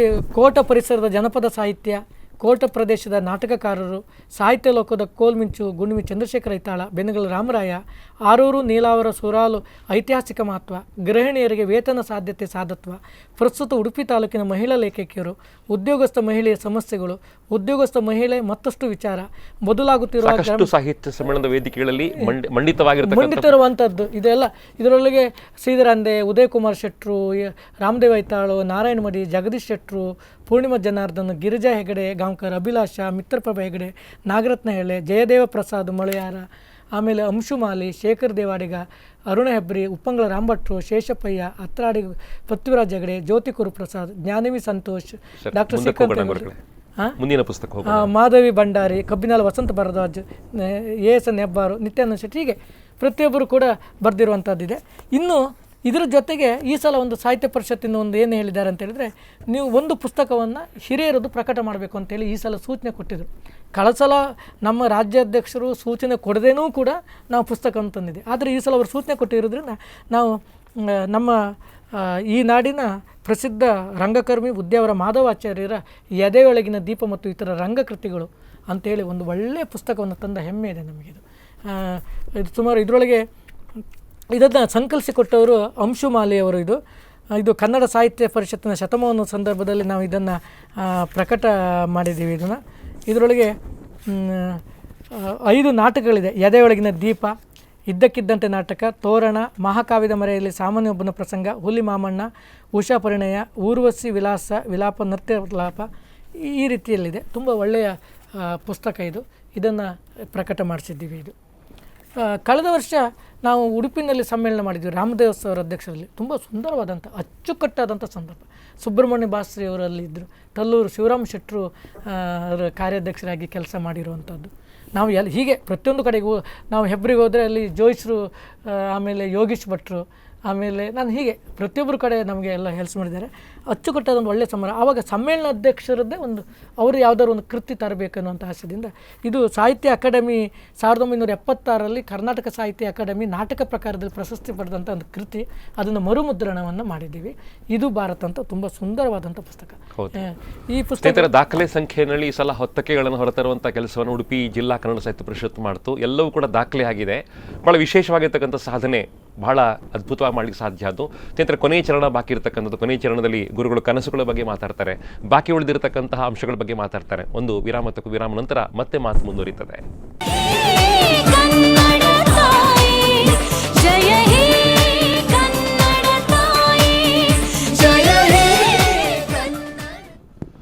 ಸ್ನೇಹಿತರೆ, ಕನ್ನಡ ವರ್ಷ 2015-16 ಸಾರ್ಥಕ ಕಾರ್ಯಕ್ರಮ ಮುಂದುವರಿತಾ ಇದೆ. ನೀಲಾವರ ಸುರೇಂದ್ರ ಅಡಿಗರು ಮಾತಾಡ್ತಾರೆ.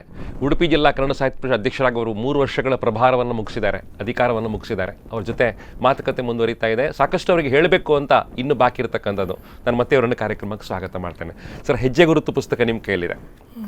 ಸರ್, ಈ ಹೆಜ್ಜೆ ಗುರುತು ಪುಸ್ತಕದಲ್ಲಿ ನಾವು 3 ವರ್ಷದಲ್ಲಿ ಏನೇನು ಕಾರ್ಯಕ್ರಮ ಮಾಡಿದ್ದೀವಿ ಅದನ್ನೆಲ್ಲ ದಾಖಲು ಮಾಡಿದ್ವಿ. ಈ ಸಂದರ್ಭದಲ್ಲಿ ನಾನು ನಮ್ಮ ಪದಾಧಿಕಾರಿಗೆ ನೆನಪಿಸಬೇಕಾಗಿದೆ. ನಮ್ಮ 2 ಕಾರ್ಯದರ್ಶಿಗಳು ಸೂರಾಲ್ ನಾರಾಯಣ ಮಡಿ ಮತ್ತು ರಂಗಪ್ಪಯ್ಯವಾಳರು, ಅದ್ರ ಜೊತೆಗೆ ಕೋಶಾಧ್ಯಕ್ಷರಂತ ಸುಬ್ರಹ್ಮಣ್ಯ ಬಾಸ್ರಿಗಳು, ಇವರು ನಮಗೆ ತುಂಬ ಸಹಕಾರವನ್ನು ನೀಡಿದವರು. ರಂಗಪ್ಪಯ್ಯವಾಳರು 3 ಸಮ್ಮೇಳನದಲ್ಲಿ ಪ್ರಧಾನ ಕಾರ್ಯದರ್ಶಿಯಾಗಿ ಕೂಡ ಕೆಲಸ ಮಾಡಿದ್ದಾರೆ. ಈಗಾಗಲೇ ನಾನು 3 ಜನ ನಮ್ಮ ತಾಲೂಕು ಅಧ್ಯಕ್ಷರ ಬಗ್ಗೆಯೂ ಹೇಳಿದೆ. ಪುಸ್ತಕ ಪ್ರಕಟಣಾ ಸಮಿತಿಯಲ್ಲಿ ಸಂಚಾಲಕರಾಗಿ ಉಪೇಂದ್ರ ಸ್ವಾಮೀಜರು ತುಂಬ ಒಳ್ಳೆಯ ಕೆಲಸವನ್ನು ಮಾಡಿದ್ದಾರೆ. ಅದಲ್ಲದೆ ಡಾಕ್ಟರ್ ಸುಬ್ರಹ್ಮಣ್ಯ ಭಟ್ರು ಹೋಬಳಿ ಘಟಕದ ಅಧ್ಯಕ್ಷರಾಗಿ, ಈಗ ಗೀತಾ ಸಾಮಂತ್, ಆಮೇಲೆ ಸುದರ್ಶನ್ ಶೆಟ್ಟರು ಮಂದರ್ತಿ, ಆಮೇಲೆ ಮಧುಸೂದನ್ ಮತ್ತು ಮುನಿನಾಥ ಕಾಮತ್, ಇವರು 5 ಜನ ಹೋಬಳಿ ಘಟಕದ ಅಧ್ಯಕ್ಷರಾಗಿ ಕೆಲಸ ಮಾಡಿದ್ದಾರೆ. ಮತ್ತು ಈ ಪುಸ್ತಕವನ್ನು ತರಲಿಕ್ಕೆ ಸಂದರ್ಭದಲ್ಲಿ ನಮಗೆ ಮುಖ್ಯವಾಗಿ ಮಿನೇಜ್ ಎಸ್ ಅಂತೇಳಿ ತುಂಬ ಹಿರಿಯರು, ಅವರು ಸದ್ದು ಗದ್ದಲಿಲ್ಲದೆ ತುಂಬ ಚೆನ್ನಾಗಿ ಕೆಲಸ ಮಾಡಿಕೊಟ್ಟಿದ್ದಾರೆ. ಪ್ರತಿ 3 ತಿಂಗಳಿಗೊಮ್ಮೆ ನಾವು ಕನ್ನಡ ನುಡಿ ಪತ್ರಿಕೆ ತರ್ತಾಯಿದ್ವಿ. ಆ ಪತ್ರಿಕೆಯಲ್ಲಿ ನಾವು ಏನೇನು ಕಾರ್ಯಕ್ರಮ ಆಗಿದೆಯೋ ಆ ಕಾರ್ಯಕ್ರಮಗಳನ್ನು ನಾವು ದಾಖಲೆ ಮಾಡ್ತಾಯಿದ್ವಿ. ಈ ಕೊನೆಯ ಸಂದರ್ಭದಲ್ಲಿ ಏನಾಯಿತು, ಆ ಎಲ್ಲ ದಾಖಲೆಗಳನ್ನು ಸೇರಿಸಿ ಹೆಜ್ಜೆ ಗುರುತು ಅಂತ ಪುಸ್ತಕದ ತಂದಿದ್ವಿ. 2012ರಿಂದ ಮೊನ್ನೆ ನಡೆದಂತಹ ಕಾರ್ಯಕ್ರಮ, ಆ ಕಾರ್ಯಕ್ರಮದವರೆಗೆ, ಮೊನ್ನೆ ಅಂತ ಹೇಳಿದರೆ ನಾಗೂರಿನಲ್ಲಿ ನಾವು ಶತಮಾನೋತ್ಸವದ ಕಾರ್ಯಕ್ರಮ ನಡೆದಿದ್ದೀವಿ. ಅದರೊಳಗಿನ ಎಲ್ಲ ಕಾರ್ಯಕ್ರಮಗಳನ್ನು ಇದರೊಳಗೆ ವಿವರಣೆ ಇದೆ. 1018 ಕಾರ್ಯಕ್ರಮಗಳು ಇದರಲ್ಲಿ ಸೊ 3 ವರ್ಷಗಳ ಅವಧಿಯಲ್ಲಿ 1018 ಕಾರ್ಯಕ್ರಮವನ್ನು ಮಾಡಲಿಕ್ಕೆ ನಿಮ್ಮ ಸಮಿತಿಗೆ ಆಯ್ತು, ಉಡುಪಿ ಜಿಲ್ಲಾ ಸಮಿತಿಗೆ ಆಯ್ತು. ಇದು ಒಬ್ಬರಿಂದ ಆಗಿರುವಂಥ ಕೆಲಸ ಅಲ್ಲ, ಎಲ್ಲ ಸಾಕರು. ನಾನೊಬ್ಬ ಶಿಕ್ಷಕ, ಎಲ್ಲ ಕೇಳ್ಬೋದು, ಒಬ್ಬ ಶಾಲೆಯ ಮುಖ್ಯ ಶಿಕ್ಷಕನಾಗಿ ನೀವು ಊರೂರು ತಿರುಗ್ತಾ ಇದ್ದೀರಾ ಇದು ಅಂತ ಕೇಳ್ಬೋದು. ಬಿಡುವಿನ ಸಂದರ್ಭದಲ್ಲಿ ಆಗಿರುವಂಥ ಕೆಲಸಗಳು. ಭಾನುವಾರ ಶನಿವಾರ ಅಂತೂ ನಾನು ಮನೇಲೇ ಇಲ್ಲ ಕಾರ್ಯಕ್ರಮದಲ್ಲಿ. ಮತ್ತು ನಮ್ಮ ಹೋಬಳಿ ಘಟಕದವರು, ತಾಲೂಕು ಘಟಕದವರು ಮತ್ತು ಜಿಲ್ಲಾ ಘಟಕದವರು ಅಲ್ಲಲ್ಲಿ ಕೆಲಸ ಮಾಡಲಿಕ್ಕೆ ಇದರಿಂದ ನನಗೆ ಸಾಧ್ಯ ಆಯಿತು. ಅದನ್ನು ಈ ಸಂದರ್ಭದಲ್ಲಿ ಹೇಳಕ್ಕೆ ಇಷ್ಟಪಡ್ತೀನಿ. ಒಂದು ವಿಷಯ, ನಾನು ಕುವೆಂಪು ಶತಮಾನೋತ್ಸವ ಶಾಲೆ ಕನ್ನಡ ಮಾಧ್ಯಮ ಶಾಲೆಯಲ್ಲಿ ಈಗ ಪ್ರಭಾರಿ ಶಿಕ್ಷಕನಾಗಿದ್ದೇನೆ. KSQA-AAC ಒಂದು ಮೌಲ್ಯಾಂಕನ ತಂಡದವರು ಪರೀಕ್ಷೆ ಮಾಡಿದಾಗ ಉಡುಪಿ ಜಿಲ್ಲೆಯಲ್ಲಿ ಈ ವರ್ಷ 2014-15 ಸಾಲಿನಲ್ಲಿ ಒಂದೇ ಒಂದು ಶಾಲೆ A ಗ್ರೇಡ್ ಬಂದಿದೆ. ಅದು ನಮ್ಮ ಕುವೆಂಪು ಶತಮಾನೋತ್ಸವ ಶಾಲೆ ಅಂತ ಹೇಳಕ್ಕೆ ಇಷ್ಟಪಡ್ತೀನಿ. ಅಂದರೆ ಇಷ್ಟೆಲ್ಲ ನಡುವೆಯೂ ಕೂಡ ನಮ್ಮ ಶಾಲೆ A ಗ್ರೇಡ್ ಬಂದಿರೋದು ಕೂಡ ಒಂದು ಸಂತೋಷ ಸಂಗತಿ ಇದೆ. ಮತ್ತು ಈ ಪುಸ್ತಕದ ಬಗ್ಗೆ ನಾನು ಹೆಚ್ಚು ವಿವರಣೆ ಹೋಗೋದಿಲ್ಲ. ಇದರಲ್ಲಿ ಎಲ್ಲ ಕಾರ್ಯಕ್ರಮಗಳ ಸವಿವರವಾದಂಥ ಮಾಹಿತಿ ಇದೆ. ಜೊತೆಗೆ ಇನ್ನೊಂದು ದಾಖಲೆ ಇದೆ, ನಮ್ಮಲ್ಲಿ ಒಟ್ಟು 7 ದತ್ತಿಗಳಿತ್ತು. ಅಂದರೆ ಆ ದತ್ತಿ ಪ್ರತಿ ವರ್ಷ ದತ್ತಿ ದಾನಿಗಳ ಆಶ್ರಯದ ಮೂಲಕ ಕಾರ್ಯಕ್ರಮ ಮಾಡೋದು. ಈ ಸಲ ನಾವು 3 ದತ್ತಿಗಳು ಹೊಸದಾಗಿ ನಾವು ಇದು ಬಂದಿದ್ದೇವೆ. ಒಂದು ಉಪ್ಪಂಗಳ ರಾಮಭಟ್ರವರು 1 ಲಕ್ಷ ರೂಪಾಯಿ ದತ್ತಿ ಕೊಟ್ಟಿದ್ದಾರೆ. ಅವರ ಆಶಯ ಏನಂತ ಹೇಳಿದರೆ, ಅದರ ಬರೋ ಬಡ್ಡಿನಲ್ಲಿ ಒಬ್ಬರು ಖ್ಯಾತ ಸಾಹಿತಿಗಳನ್ನು ಪ್ರಶಸ್ತಿ ಕೊಟ್ಟು ಸನ್ಮಾನಿಸಬೇಕು, ಇಲ್ಲ ಒಂದು ಉಪನ್ಯಾಸ ಮಾಡಿಬಿಟ್ಟು ಪ್ರತಿಭಾವಂತ ವಿದ್ಯಾರ್ಥಿಗಳಿಗೆ ನಗದು ಪುರಸ್ಕಾರ ಕೊಡಬೇಕಂತ ಇತ್ತು. ಅದಕ್ಕೆ ನಾವು ಈ ವರ್ಷ ಏನು ಮಾಡಿದ್ದೀವಿ ಅಂತ ಹೇಳಿದರೆ, ನಮ್ಮ ಹೆಬ್ರಿ ಡಾಕ್ಟರ್ ಪ್ರದೀಪ್ ಕುಮಾರ್ ಹೆಬ್ರಿ ಅವರಿಗೆ ಅವರ ಆಶಯದಂತೆ ಅಕಲಂಕ ಪ್ರಶಸ್ತಿ 5,000 ರೂಪಾಯಿ ನಗದು ಕೊಟ್ಟು ಅವರಿಗೆ ಪ್ರಶಸ್ತಿ ಕೊಟ್ಟು ಸನ್ಮಾನ ಮಾಡಿದ್ವಿ. ಡಾಕ್ಟರ್ ಪ್ರದೀಪ್ ಕುಮಾರ್ ಹೆಬ್ರಿ ಅನ್ನುವರು 8 ಮಹಾಕಾವ್ಯ ಬರೆದಂಥ ವಿಶ್ವದ ಏಕೈಕ ವ್ಯಕ್ತಿ. ಅವರು ನಮ್ಮ ಹೆಬ್ರಿಯವರು, ಉಡುಪಿಯವರು ಅಂತ ಹೇಳಕ್ಕೆ ಕೂಡ ನನಗೆ ಸಂತೋಷ ಆಗುತ್ತೆ. ಸರ್, ಬಹಳ ಅದ್ಭುತವಾಗಿ ಒಂದು ಶಿಖರಪ್ರಾಯವಾಗಿರತಕ್ಕಂಥ ಕನ್ನಡ ಭವನದ ಕನಸು ನನಸಾಗ್ತಾ ಇದೆ. ಸರಿ, ಅದ್ರ ಜೊತೆಗೆ ಇನ್ನಿಬ್ಬರು ಇದ್ದಾರೆ. ಒಬ್ಬರು ಸೂರಾಲ್ ನಾರಾಯಣಮಡಿ ಅವರು 30,000 ರೂಪಾಯಿ ಕೊಟ್ಟಿದ್ದಾರೆ. ಅಂದರೆ ಇವರು ಕುರಾಡಿ ಸೀತಾರಾಮ ಅಡಿಗರ ಬಗ್ಗೆ ಬಗ್ಗೆ ಕಾರ್ಯಕ್ರಮ ಮಾಡಲಿಕ್ಕೆ. ಇನ್ನೊಬ್ಬರು ಶಿಕ್ಷಕಿ ಶಾಲೆ ಬಿಡುವಂಥ ಅವರನ್ನು ಶಾಲೆಗೆ ಮುಂದುವರಿಸಲಿಕ್ಕೆ ಕಾರಣವಾದಂಥ ತನ್ನ ಶಿಕ್ಷಕರ ನೆನಪಿಗೋಸ್ಕರವಾಗಿ ಶಿಕ್ಷಕರಿಗೋಸ್ಕರ ಕಾರ್ಯಕ್ರಮ ಮಾಡಿ ಅಂತೇಳಿ 25,000 ದತ್ತಿಯನ್ನು ಉದ್ಯಾವರ ಶಾಲೆದ ಒಬ್ಬರು ಶಿಕ್ಷಕಿ ರತ್ನಾವತಿ ಅವರು ಕೊಟ್ಟಿದ್ದಾರೆ. ಇದನ್ನು ನಾನು ನೆನಪಿಕೊಳ್ತಾರೆ. ಇನ್ನು ನೀವು ಹೇಳಿದಾಗ ಕನ್ನಡ ಭವನದ ಬಗ್ಗೆ, ಅದು ಕನ್ನಡ ಭವನದ ಬಗ್ಗೆ ನನಗೆ ಖುಷಿ ಅಂತ ಹೇಳಿದರೆ, ಸರ್ಕಾರ 10.5 ಸೆಂಟ್ಸ್ ಜಾಗವನ್ನು ನಮಗೆ ಅಜ್ರಕಾಡಿನಲ್ಲಿ, ಅದು ವಾರ್ತಾ ಇಲಾಖೆ ಎದುರುಗಡೆ ನಮ್ಮ ಬ್ರಹ್ಮಗಿರಿ ಹತ್ತಿರ ಕೊಟ್ಟಿದೆ. ಇನ್ನು ಮುಂದಿನ ಕನಸು ಏನಂತ ಹೇಳಿದರೆ, ಇನ್ನು ಆದಷ್ಟು ಬೇಗ 1-1.5 ವರ್ಷದೊಳಗೆ ಅಲ್ಲೊಂದು ಕನ್ನಡ ಭವನ ಆಗಬೇಕು. ಯಾಕಂತ ಹೇಳಿದರೆ, ಈಗ ನಮ್ಮ ಸಾಹಿತ್ಯ ಪರಿಷತ್ತಿಗೆ ಕಚೇರಿ ಇಲ್ಲ. ನನ್ನ ಪ್ರತಿಯೊಬ್ಬ ಅಧ್ಯಕ್ಷರು ಅವರವರ ಮನೆಯಲ್ಲಿ ಕಚೇರಿ ಮಾಡ್ತಿದ್ರು. ಆದರೆ ಒಂದಷ್ಟು ದಿವಸ ನಗರಸಭೆಯಲ್ಲಿ ಕಚೇರಿ ಇತ್ತು. ಅವರು ಯಾವುದೋ ಒಂದು ಕಾರಣದಿಂದ ಬಿಡಬೇಕು ಅಂತ ಹೇಳಿದರೆ ನಾವು ಅನಿವಾರ್ಯವಾಗಿ ಬಿಟ್ವಿ. ಈಗ ಶತಮಾನೋತ್ಸವ ಆಚರಿಸ್ತಿರುವಂಥ ನಮ್ಮ ಸಾಹಿತ್ಯ ಪರಿಷತ್ತಿಗೆ ಕಚೇರಿ ಇಲ್ಲ. ನನ್ನ ಮನೆಯೇ ಕಚೇರಿ ಆಗಿದೆ. ಇನ್ನು ಮುಂದೆ ನಾನು ಆಗ್ತೀನೋ, ಇನ್ನು ಯಾರು ಅಧ್ಯಕ್ಷ ಆಗ್ತೋ ಗೊತ್ತಿಲ್ಲ, ಅವ್ರ ಮನೆ ಕಚೇರಿ ಆಗ್ತದೆ. ಅದ್ರ ಬದಲು ಈಗ ಸರ್ಕಾರ ಹೇಗಿದ್ರು, ಸರ್ಕಾರಕ್ಕೆ ನಾವು ಕೃತಜ್ಞತೆಯನ್ನು ಸಲ್ಲಿಸ್ತೇವೆ. ಅಲ್ಲಿ 10.5 ಸೆಂಟ್ಸ್ ಜಾಗ ಆಗಿದೆ. ಆ ಜಾಗದಲ್ಲಿ ಅದು ನಿರಂತರವಾದ ಕೇಂದ್ರ ಭಾಗ, ತುಂಬ ಬೆಲೆ ಬಾಳೋ ಜಾಗದಲ್ಲಿ ಅಲ್ಲಿ ನಿರಂತರವಾದ ಕನ್ನಡ ಕೆಲಸ ಆಗಬೇಕು. ಬರೀ ಸಾಹಿತ್ಯ ಪರಿಷತ್ತಿನ ಕೆಲಸ ಮಾತ್ರ ಅಲ್ಲ, ಕನ್ನಡದ ಕಾರ್ಯಕ್ರಮಗಳು, ಯಾವುದೇ ಸಂಸ್ಥೆಯಲ್ಲಿ ಕನ್ನಡದ ಕಾರ್ಯಕ್ರಮಗಳು ಪ್ರತಿನಿತ್ಯ ಅಲ್ಲಿ ಆಗಬೇಕು. ಪುಸ್ತಕ ಬಿಡುಗಡೆ, ಅದು ಯಾರೊಬ್ಬರು ಪುಸ್ತಕ ಬಿಡುಗಡೆ ಯಾವುದೋ ಒಂದು ಹಾಲಿಗೆ ಹೋಗಿ ತುಂಬ ಬಾಡಿಗೆ ಕೊಟ್ಟು ಮಾಡಬೇಕಾಗೋದಿಲ್ಲ. ಇಲ್ಲಿ ಇದ್ದಾಗ 100-150 ಜನ ಸೇರಿ ಒಂದು ಪ್ರೀತಿಯ ಒಂದು ವಾತಾವರಣದಲ್ಲಿ ಅಲ್ಲಿ ಕನ್ನಡದ ಕೆಲಸ ಮಾಡುವಂಥದ್ದು, ಗಮಕ ವಾಚನಗಳಿರ್ಬೋದು, ಕನ್ನಡ ಕಲಿಸುವಂಥದ್ದು. ಈಗ ಕನ್ನಡೇತರರಿದ್ದರೆ ಅವರಿಗೆ ಕನ್ನಡ ಕಲಿಸುವಂಥ ತರಗತಿ ಕೂಡ ಅಲ್ಲಿ ನಾವು ಮಾಡ್ಬೋದು. ಇಂಥದ್ದು ಪ್ರತಿನಿತ್ಯ ಒಂದಲ್ಲ ರಂಗಭೂಮಿಗೆ ಸಂಬಂಧಪಟ್ಟ ಕೆಲಸಗಳು ಇರ್ಬೋದು, ಯಾವುದೇ ಇರಲಿ, ಅಥವಾ ವಿಚಾರ ಸಂಕಿರಣಗಳು, ವಿಚಾರಗೋಷ್ಠಿಗಳು, ಯಾವುದಾದ್ರು ಒಂದು ವಿಷಯ ಇಟ್ಟುಕೊಂಡು ಅಲ್ಲಿ ಚರ್ಚೆ, ಸಂವಾದಗಳು, ಹೀಗೆ ಕನ್ನಡಕ್ಕೆ ಶಾಸ್ತ್ರೀಯ ಭಾಷೆ ಸಿಕ್ಕಿದೆ, ಶಾಸ್ತ್ರೀಯ ಭಾಷೆಯ ಸ್ಥಾನವನ್ನು ಸಿಕ್ಕಿದೆ. ಅದಕ್ಕೆ ಸಂಬಂಧಿಸಿದಾಗೆ 10 ಹಲವು ಕಾರ್ಯಕ್ರಮಗಳನ್ನು ಸಂಘಟಿಸಿ ಅಲ್ಲಿ ನಾವು ಮಾಡಲಿಕ್ಕೆ ಸಾಧ್ಯತೆ ಆಗುತ್ತೆ. ಅಂಥ ಕೆಲಸಗಳು ನಿರಂತರವಾಗಿ ಆಗಬೇಕಂತ ಕನಸಿದೆ. ಆ ಕನಸು ನನಸಾಗಬೇಕಾದರೆ ನಮ್ಮ ಉಡುಪಿ ಜಿಲ್ಲೆಯ ಎಲ್ಲ ಪ್ರಜ್ಞಾವಂತದವರು, ಆಮೇಲೆ ದಾನಿಗಳು ಅವರಿಗೆ ಸಹಕಾರ ಕೊಡಬೇಕು. ಈ ಮಾತನ್ನು ಉಡುಪಿಯ ಸಮ್ಮೇಳನದ ಹೇಳಿದಾಗ ಕುರುವತ್ತಿ ಗೌಡರು ಅವರು ತನ್ನ 3 ದಿವಸದ ಕೂಲಿ 1,500 ರೂಪಾಯಿ ಕೊಟ್ಟಿದ್ದಾರೆ. ಈಗ ಅದರ ಮೂಲದಾನ ಆಗಿದೆ. ಒಬ್ಬ ಕೂಲಿ ಕಾರ್ಮಿಕ ಕನ್ನಡದ ಪ್ರೀತಿಯಿಂದ ಕೊಟ್ಟಂಥ 1,500 ರೂಪಾಯಿ. ಆಮೇಲೆ ಪುಸ್ತಕ ಮಾರಾಟದಿಂದ ಬಂದಂಥ 9,000 ರೂಪಾಯಿಯನ್ನು ಇವರು ನಮ್ಮ ರಾಮದಾಸ್ ಅವರು ಅದಕ್ಕೆ ಸೇರಿಸಿ ಅಂತ ಹೇಳಿದ್ದಾರೆ. ಇಷ್ಟು ಹಣಗಳನ್ನು ಇನ್ನೊಂದಷ್ಟು ಹಣವನ್ನು ಸ್ವಲ್ಪ ಸೇರಿಸಿದ್ದೀವಿ ನಾವು.